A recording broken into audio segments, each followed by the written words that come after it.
ಆಸರೆ T V ಎಲ್ಲ ವೀಕ್ಷಕರಿಗೆ ವಂದನೆಗಳು.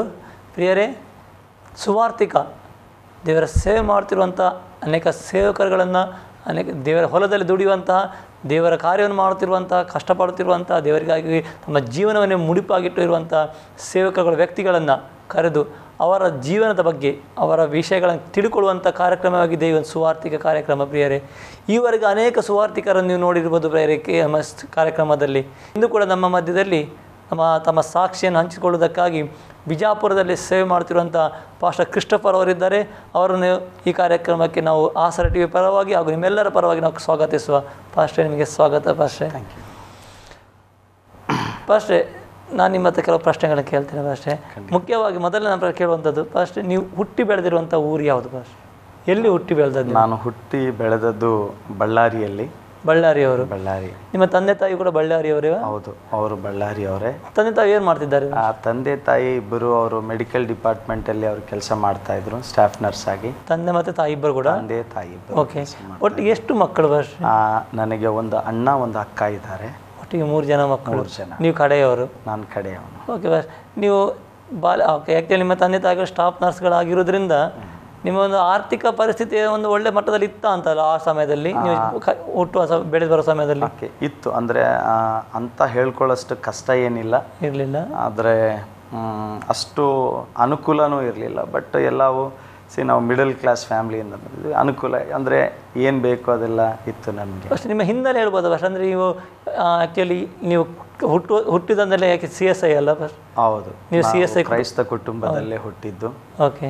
ಸೊ ನಮ್ಮ ತಂದೆ ತಾಯಿ ಅವರು ಕ್ರೈಸ್ತರು. ಆ್ಯಕ್ಚುಲಿ ನಮ್ಮ ಮುತ್ತಜ್ಜ ಅಂದರೆ ನಮ್ಮ ತಂದೆಯ ಅಜ್ಜ ಅವರು ಅಂದರೆ ಅವರು ಲಿಂಗಾಯತ ಹಿನ್ನೆಲೆಯಿಂದ ಅವರು ಬರ್ತಾರೆ. ಓಕೆ. ಸೊ ಆ್ಯಕ್ಚುಲಿ ನಂತರ ನಮ್ಮ ಅಜ್ಜ ಅವರು ಯೇಸು ಸ್ವಾಮಿಯನ್ನು ನಂಬಿದ್ರು. ಸೊ ಅವರು ನಂತರ ನಾವೆಲ್ಲರೂ ಕ್ರಿಶ್ಚಿಯನ್ ಆಗಿ ಬಂದರು. ಓಕೆ. ಓಕೆ ಪಾಸ್ಟ್ರೇ, ಇದು ನೀವು ಕಲಿಯುವಂಥ ಸಮಯದಲ್ಲಿ, ಶಾಲೆಗೆ ಹೋಗೋ ಸಮಯದಲ್ಲಿ ಯಾವ ರೀತಿ ಹುಡುಗ ಆಗಿದ್ದೀರಿ ಅಷ್ಟೇ? ಓಕೆ, ಒಳ್ಳೆ ಕಲಿಯೋದ್ರಲ್ಲಿ ಒಂದು ತುಂಬ ಆಸಕ್ತಿ ಏನಾದರೂ ಇತ್ತಾ, ಇಲ್ಲರೆ ಪೋಖ್ರಿ?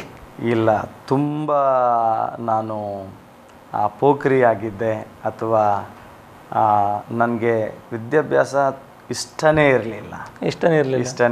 ಯಾಕಂದರೆ ನಾನು ಚಿಕ್ಕ ಹುಡುಗನಾಗಿದ್ದಾಗ ನನಗೆ ನಮ್ಮ ತಂದೆ ತಾಯಿ, ನಮ್ಮ ಅಣ್ಣ ಅಕ್ಕ ಯಾವ ಸ್ಕೂಲಲ್ಲಿ ಓದ್ತಾ ಇದ್ದಾರೆ, ಕಾನ್ವೆಂಟ್ ಸ್ಕೂಲಲ್ಲಿ, ಇಂಗ್ಲೀಷ್ ಮೀಡಿಯಮ್, ಅಲ್ಲೇ ನನ್ನನ್ನು ಹಾಕಿದರು.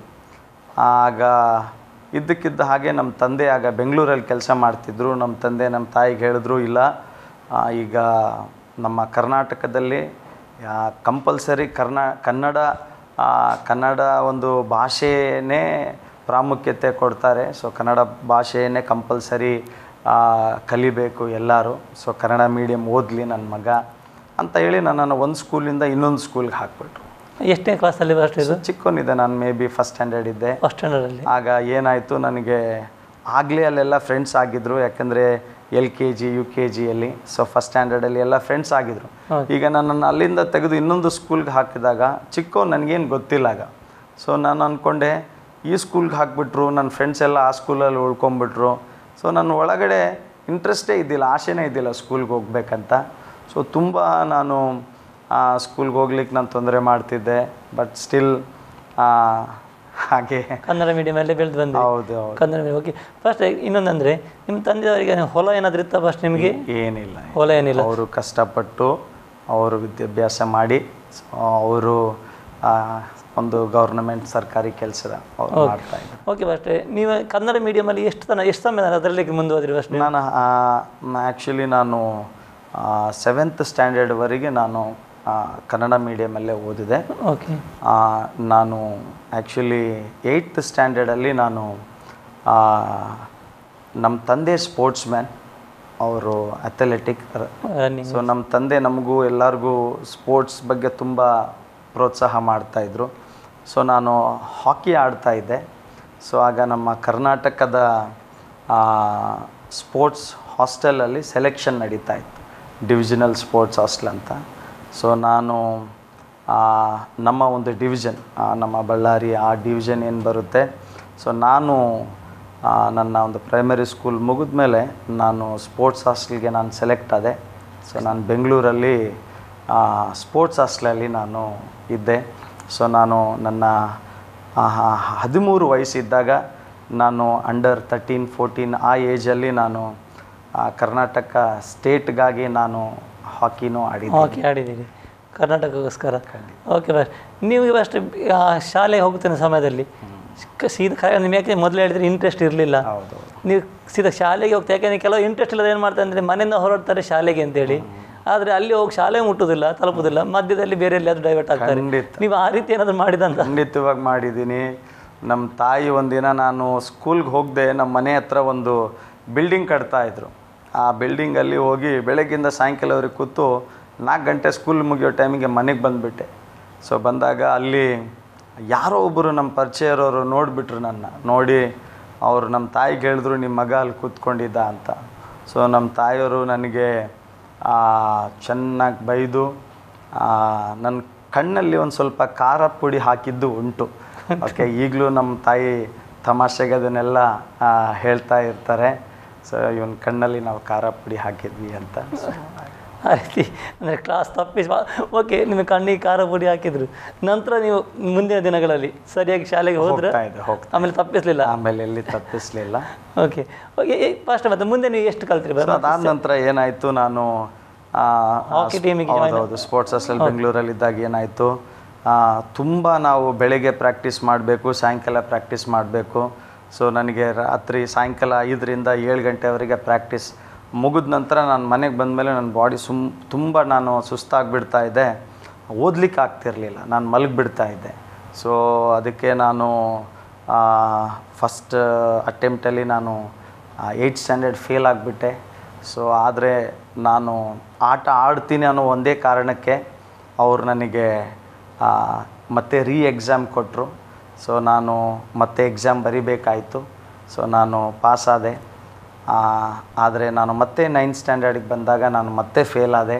ಯಾಕಂದರೆ ಇದೇ ಕಾರಣ, ಬಿಕಾಸ್ ನನಗೆ ತುಂಬ ಟಯರ್ಡ್ ಆಗಿಬಿಡ್ತಾಯಿತ್ತು. ಸೊ ನಾನಂತ ಮಾತ್ರ ಅಲ್ಲ, ಬೇರೆ ಎಲ್ಲರೂ ಹಾಗಲ್ಲ, ಆದರೆ ಬೇರೆ ನನ್ನ ಜೊತೆಯಲ್ಲಿ ಇನ್ನೊಂದಿಬ್ಬರು ಹುಡುಗರು ಅವರು ಹಾಗೆ, ಬಿಕಾಸ್ ತುಂಬ ಸ್ಟ್ರೇನ್ ಆಗಿ ಓದಲಿಕ್ಕೆ ಆಗ್ತಾ ಇರಲಿಲ್ಲ.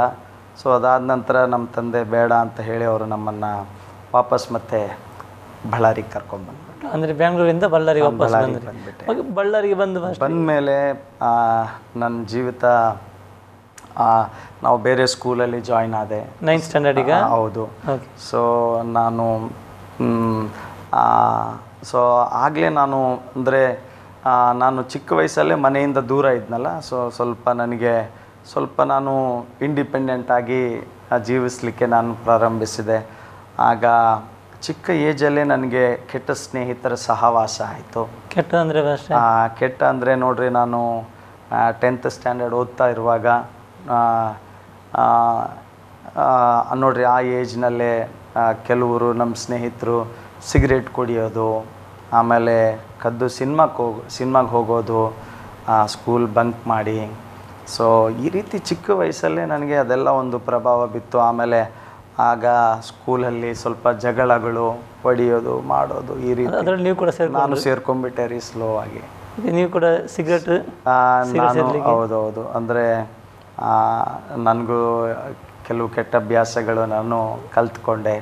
ಸೊ ಅದಾದ ನಂತರ ಜಗಳ ಅದೇ ರೀತಿ ಹಾಗೇ ಬೆಳ್ಕೊಂಡು ಬಂದ್ಬಿಟ್ಟು. ಇದೆಲ್ಲ ಭಾಷೆ ನೀವು ಈಗ ಸಿಗರೇಟ್ ಸೇದುವಂಥದ್ದು ಅಥವಾ ಈ ಜಗಳ ಗುಂಡಾಲಿಗೆ ಇದೆಲ್ಲ ಮಾಡುವಾಗ ಭಾಷೆ ನಿಮ್ಮ ಮನೆಯವರಿಗೆ ಗೊತ್ತಾಗಲಿಲ್ಲ? ಯಾಕಂದರೆ ನೀವು ಸ್ಕೂಲ್ ತಪ್ಪಿಸಿ ಒಂದು ಬಿಲ್ಡಿಂಗಲ್ಲಿ ಕೂತ್ಕೊಂಡಿರುವಾಗ ನಿಮ್ಮ ತಾಯಿ ನಿಮ್ಮ ಕಣ್ಣಿಗೆ ಖಾರ ಪುಡಿ ಹಾಕಿದ್ದಾರೆ. ಆಗ ಚಿಕ್ಕವನಿದ್ದೆ. ಹೌದು. ಈಗ ಇದೆಲ್ಲ ಮಾಡುವಾಗ ಮನೆಯವರಿಗೆ ಗೊತ್ತಾಗ್ಲಿಲ್ವಾ? ತುಂಬ ಬೈತಾ ಇದ್ರು.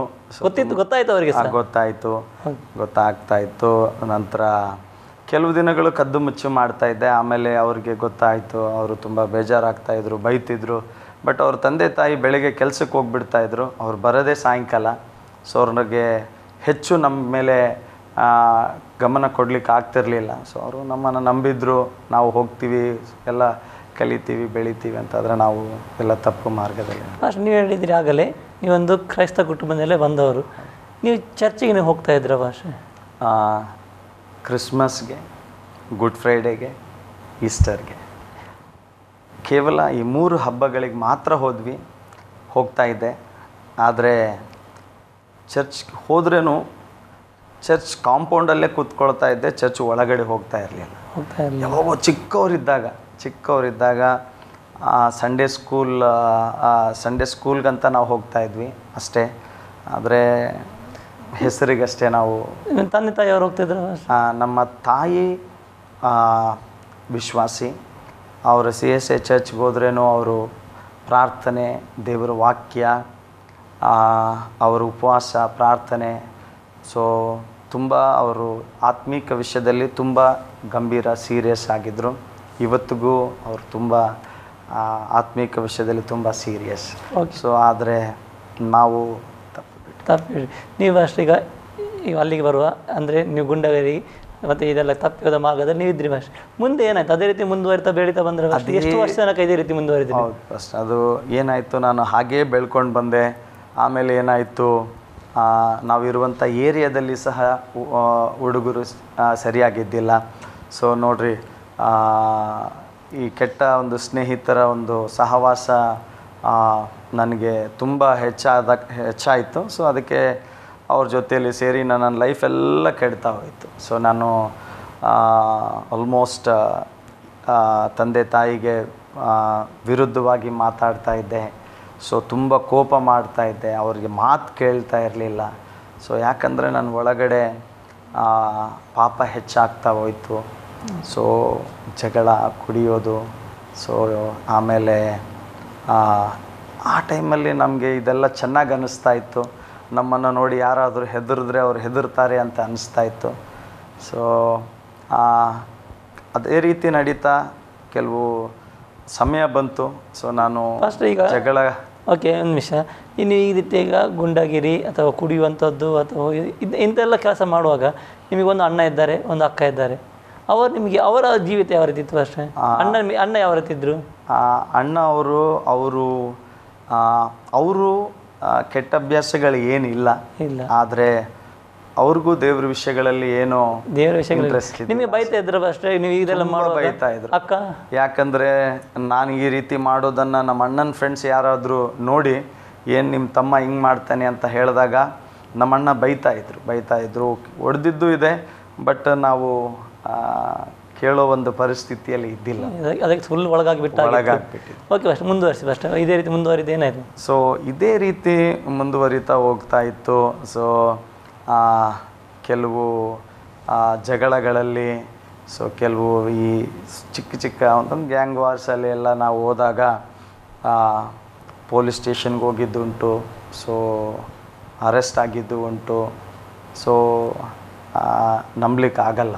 ಸೊ ಈ ರೀತಿಯಾಗಿ ನನ್ನ ಜೀವಿತ ಸಂಪೂರ್ಣವಾಗಿ ನಾಶ ಆಯಿತು. ಆಗ ನಾನು ಅಂದ್ಕೊಳ್ತಿದ್ದೆ ನನಗೆ ತುಂಬ ಧೈರ್ಯ ಇದೆ, ನನಗೆ ತುಂಬ ಕೋಪ.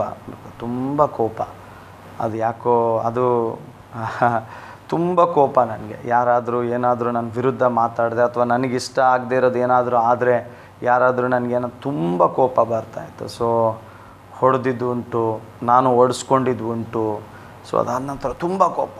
ಯಾರನ್ನಾದರೂ ಹೊಡಿಬೇಕಂದ್ರೆ ನಾನು ಮುಂದೆ ಹೋಗ್ಬಿಡ್ತಿದ್ದೆ. ಅಷ್ಟು ಒಂದು ಸಿಟ್ಟು ನನ್ನ ಒಳಗಡೆ ಅಂತ ಒಂದು ಧೈರ್ಯ ಬಂದುಬಿಡ್ತಾಯಿತ್ತು. ಎಲ್ಲಿಂದ ಬರ್ತಿತ್ತೋ ಗೊತ್ತಿಲ್ಲ. ಆ್ಯಕ್ಚುಲಿ ನಾನು ದೇವರನ್ನು ನಂಬಿದ ಮೇಲೆ, ಯೇಸು ಸ್ವಾಮಿಯನ್ನು ನಂಬಿದ ಮೇಲೆ, ಸೊ ಆದಿಕಾಂಡ ಓದ್ತಾ ಇದ್ದಾಗ ನಾವು ನೋಡ್ತೇವೆ, ಎಲ್ಲಿವರೆಗೆ ಆದಾಮ ಪಾಪ ಮಾಡಲಿಲ್ಲ ಅವನು ಭಯಪಟ್ಟಿಲ್ಲ.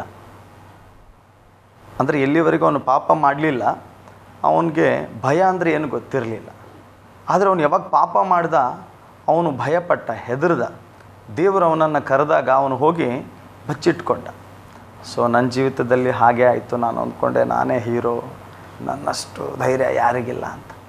ಪಾಪ ಹೆಚ್ಚಾಗ್ತಾ ಹೋಗಿದಾಗ ಒಳಗಡೆ ಭಯ ಪ್ರಾರಂಭ ಆಯಿತು. ಅವರನ್ನು ನಾನು ಹೊಡೆದೀನಿ, ನನ್ನ ಯಾರು ಹೊಡಿತಾರೋ. ರಾತ್ರಿ ನಿದ್ದೆ ಇರ್ತಿರಲಿಲ್ಲ, ಹೆದರ್ಲಿಕ್ಕೆ ಸ್ಟಾರ್ಟ್ ಆಯಿತು. ನನಗೆ ವಿಚಿತ್ರ ಅನ್ನಿಸ್ತಿತ್ತು. ನಾನು ಇದಕ್ಕೆಲ್ಲ ಹೆದರ್ತಿರ್ಲಿಲ್ಲ, ಇವರಿಗೆಲ್ಲ ಭಯಪಡ್ತಿರ್ಲಿಲ್ಲ, ಯಾಕೆ ನಾನು ಭಯಪಡ್ತಾ ಇದ್ದೀನಿ ಅಂತ. ಆಗ ನನ್ನ ಪ್ರಶ್ನೆಗೆ ಉತ್ತರ ನನಗೆ ಸಿಗಲಿಲ್ಲ. ನಾನು ಕೇವಲ ಯೇಸು ಸ್ವಾಮಿಯನ್ನು ನಂಬಿದ ಮೇಲೆ ಬೈಬಲಲ್ಲಿ ನಾನು ಇದನ್ನು ಓದಿದೆ.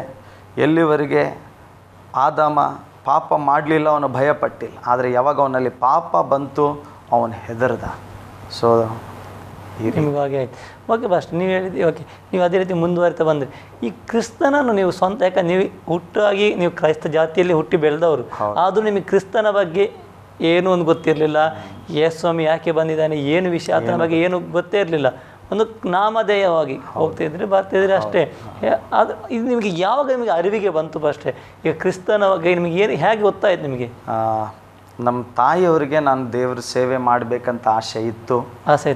ಯಾಕಂದರೆ ದೊಡ್ಡ ಮಗ ಓದಲಿ ಕೆಲಸ ಮಾಡಲಿ, ಮಗಳು ಓದಲಿ ಕೆಲಸ ಮಾಡಲಿ, ಅಥವಾ ಮದುವೆ ಆಗಿ ಹೋಗಿಬಿಡ್ತಾಳೆ, ಚಿಕ್ಕ ಮಗ ಸೇವೆ ಮಾಡಬೇಕಂತ ಅವ್ರಿಗೆ ಒಂದು ಆಸೆ ಇತ್ತು. ಯಾಕಂದರೆ ನಮ್ಮ ತಾಯಿಯ ತಂದೆ ಅಂದರೆ ನಮ್ಮ ಅಜ್ಜ, ಅವರು ಸ್ಕೂಲಲ್ಲಿ ಟೀಚರ್ ಆದರೂ ಅವರು ದೇವರ ಸೇವೆ ಮಾಡ್ತಾಯಿದ್ರು. ನನ್ನ ಹೆಸರು ಕ್ರಿಸ್ಟಫರ್ ಅಂತ. ಆ್ಯಕ್ಚುಲಿ ಕ್ರಿಸ್ಟಫರ್ ಅಂತಂದರೆ ಈ ಹೆಸರಿನ ಅರ್ಥ ಕ್ಯಾರಿಯರ್ ಆಫ್ ಕ್ರೈಸ್ಟ್, ಅಂದರೆ ಕ್ರಿಸ್ತನನ್ನು ಹೊತ್ತವನು ಅಂತ ಅರ್ಥ. ಸೊ ಆಗ ನನ್ನ ಹೆಸರಿನ ಅರ್ಥನೂ ನನಗೆ ಗೊತ್ತಿದ್ದಿಲ್ಲ. ಸುಮ್ಮನೆ ನಾನೇನೋ ಕ್ರಿಸ್ಟಫರ್ ಅಂತ ಇಟ್ಟಿದ್ದಾರೆ, ಕ್ರಿಸ್ಟಫರ್ ಅಂತ ಅಂದ್ಕೊಳ್ತಾ ಇದೆ. ಅಂದರೆ ನಮ್ಮ ತಾಯಿಯ ಒಂದು ಆಸೆ, ಇವನಿಗೆ ಕ್ರಿಸ್ಟಫರ್ ಅಂತ ಯಾಕೆ ಹೆಸರಿಡ್ತೀನಿ ಅಂದರೆ ಇವನು ಕ್ರಿಸ್ತನನ್ನು ಹೊತ್ತುಕೊಂಡು ಯೇಸು ಕ್ರಿಸ್ತನ ಸೇವೆ ಮಾಡಬೇಕಂತ ಅವರಿಗೆ ಆಸೆ ಇತ್ತು. ನನಗೋಸ್ಕರ ಅವರು ತುಂಬ ಪ್ರಾರ್ಥನೆ ಮಾಡಿದರು, ಉಪವಾಸ ಪ್ರಾರ್ಥನೆ ಮಾಡಿದರು. ಸೊ ಅವರಿಗೆ ಆ ಒಂದು ಕನಸಿತ್ತು. ನಾನು 4ನೇ ಸ್ಟ್ಯಾಂಡರ್ಡ್ ಓದ್ತಾ ಇದ್ದಾಗ ನಮ್ಮ ಮನೆ ಹಿಂದುಗಡೆ ಒಬ್ಬ ಪಾಸ್ಟ್ರು ಅವರು ಬಂದು ಬೈಬಲ್ ಸ್ಟಡಿ ತೊಗೊಳ್ತಾಯಿದ್ರು. ಸೊ ನಾವು ಚಿಕ್ಕ ಹುಡುಗರೆಲ್ಲ ಬೈಬಲ್ ಸ್ಟಡಿಗೆ ಹೋಗಿ ಕೂತ್ಕೊಳ್ತಾ ಇದ್ವಿ, ನಾನು, ನಮ್ಮ ಅಣ್ಣ, ಅಕ್ಕ ಮತ್ತು ಇನ್ನೂ ಕೆಲವರು ಅಲ್ಲಿರುವಂಥ ಜನ. ಸೊ ಅಲ್ಲಿ ನಾನು ಒಂದು ದಿನ ಏನಾಯ್ತಂದರೆ ಅದು ಬುಧವಾರ ನಡೀತಾ ಇತ್ತು. ಆ ಪಾಸ್ಟರ್ ಮೆಸೇಜ್ ಹೇಳ್ತಾಯಿದ್ರು, ನಾನು ಮಲಗಿಬಿಟ್ಟಿದ್ದೆ, ಅಲ್ಲೇ ಮಲಗಿಬಿಟ್ಟಿದ್ದೆ, ಅಲ್ಲೇ ಬೈಬಲ್ ಸ್ಟಡಿಯಲ್ಲೇ ಮಲಗಿಬಿಟ್ಟಿದ್ದೆ. ಅವರು ಮೆಸೇಜ್ ಹೇಳಿದ್ರು, ಮೆಸೇಜ್ ಮುಗೀತು, ಪ್ರಾರ್ಥನೆ ಮುಗೀತು, ಆಮೇನಂತ ಹೇಳಿದ್ರು. ಓಕೆ, ನಾವೆಲ್ಲ ಚಿಕ್ಕ ಹುಡುಗರು, ನಾನೊಬ್ಬನೇ ಮಲಗಿದ್ದು, ಎಲ್ಲರೂ ಎದ್ದಿದ್ರಲ್ಲಿ. ಎಲ್ಲ ಮಕ್ಕಳು ನನ್ನನ್ನು ನೋಡಿ ನಗ್ತಾ ಇದ್ದಾರೆ, ಹಾ ಹಾ ಹಾ ಅಂತ. ನಾನು ಮಲಗಿಬಿಟ್ಟಿದ್ದೀನಿ. ಅಂದರೆ ನಾನು ಮಲಗಿದ್ದು ನೋಡಿ ಅವ್ರು ನಗ್ತಾ ಇದ್ದಾರೆ. ಆಗ ಆ ಪಾಸ್ಟರ್, ಆ ದೇವ್ರ ಸೇವಕರು ನನ್ನನ್ನು ನೋಡಿಬಿಟ್ಟು ಅಯ್ಯೋ ಮಲಗಿದಾನಲ್ಲ ಅಂತ ಅಂದ್ಕೊಳ್ತಿರುವಾಗ ಅವರೊಂದು ಸ್ವರವನ್ನು ಕೇಳಿಸ್ಕೊಂಡ್ರಂತೆ. ಆ ಪಾಸ್ಟರ್ ನಮ್ಮ ತಾಯಿಗೆ ಬಂದು ಹೇಳಿದ್ರು, ಇವತ್ತು ಬೈಬಲ್ ಸ್ಟಡಿಲಿ ನಿಮ್ಮ ಮಗ ಮಲಗಿದ್ದ, ಎಲ್ಲರೂ ನಗ್ತಾಯಿದ್ರು. ನಾನು ನಿಮ್ಮ ಮಗನ ನೋಡಿದಾಗ ನಾನು ಒಂದು ಸ್ವರವನ್ನು ಕೇಳಿಸ್ಕೊಂಡೆ. ದೇವ್ರು ನನಗೆ ಹೇಳಿದ್ರು, ಈ ಹುಡುಗ ದೊಡ್ಡವನಾದಮೇಲೆ ಖಂಡಿತವಾಗಿ ಒಬ್ಬ ಮಿಷನರಿ ಆಗಿ ನನ್ನ ಸೇವೆ ಮಾಡ್ತಾನಂತ. ಆಗ ನಮ್ಮ ತಾಯಿಗೆ ಆ ಮಾತು ಪಾಸ್ಟರ್ ಹೇಳಿದ್ರು.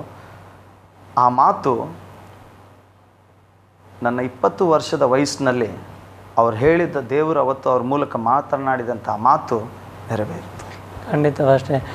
ಪ್ರಿಯ ವೀಕ್ಷಕರೇ, ಆ್ಯಕ್ಚುಲಿ ಇವರ ಪಾಸ್ಟ್ನವರು ಹೇಳ್ತಿದ್ದ ಅವರ ಜೀವಿತದಲ್ಲಿ ಯಾವ ರೀತಿ ಅವರ ಜೀವಿತ ಬದಲಾಯಿತು, ಯಾವ ರೀತಿ ಅವರು ಒಂದು ಕ್ರೈಸ್ತ ಕುಟುಂಬದಲ್ಲಿ ಹುಟ್ಟಿ ಬೆಳೆದು ಕೂಡ ಪಾಪದಲ್ಲಿ ಮುಂದೆ ಬಂದರು, ಆ ಲೋಕದಕ್ಕೆ ಒಳಗೋದ್ರು ಪ್ರಿಯರೇ. ಅಲ್ಲಿ ಮುಂದೆ ಏನಾಯಿತು, ಅವ್ರು ಯಾವ ರೀತಿ ಕ್ರಿಸ್ತನನ್ನು ಕಂಡುಕೊಂಡ್ರು ಎಂಬುದಾಗಿ ನಾವು ನೋಡಲಿಕ್ಕಿದ್ದೇವೆ ಒಂದು ಚಿಕ್ಕ ವಿರಾಮದ ಬಳಿಕ.